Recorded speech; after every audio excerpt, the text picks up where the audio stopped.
an actual decline in global trade volume for the first time since the financial crisis. And before the financial crisis, there was no downturn for 50 years. So I think it is a very important element in the global economic slowdown this year. But I also think it's not the only thing. The Federal Reserve was raising rates last year, and my sense is the Fed raised interest rates too much. And in the process, they destabilized economies around the world. We saw currency collapse in Turkey, in Argentina.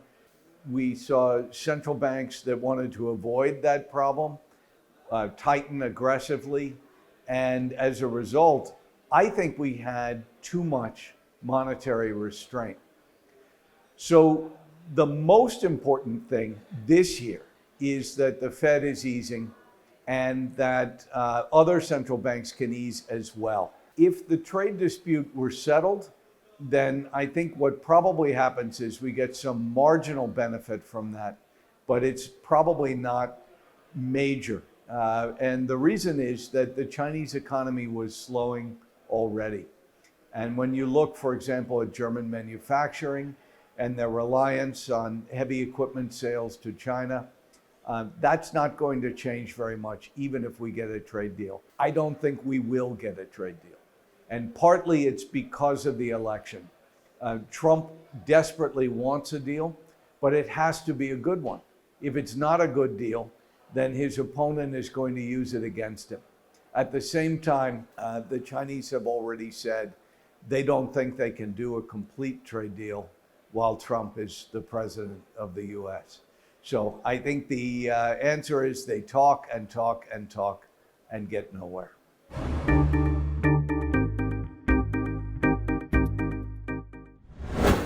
Is a long-term development, and it begins back in the 1980s and 90s when the Federal Reserve and the various European central banks changed their whole monetary policy approach, emphasizing inflation above growth. And for 40 years, we've been waging a war, central banks, against wage growth, against inflation. And I think they've been quite successful in that. But the result is that we now have very little cyclical inflation, partly because companies anticipate if they raise prices, then the central bank is going to snuff out growth. And so they look for ways to control costs instead. I think if we're going to have higher inflation, then central banks have to change their approach to something more balanced.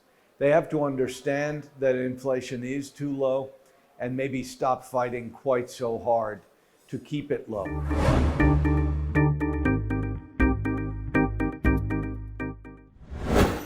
The Fed was on the absolute wrong policy path at the beginning of the year. They not only worked that out, but they addressed it. And they did it in a fairly quick way. They have interest rates now at a level that will encourage moderate growth around the world. And I think they can adjust one more time to give us something even better, something that encourages stable inflation as well. But at this point, they've prevented recession, and it's really about fine-tuning from here.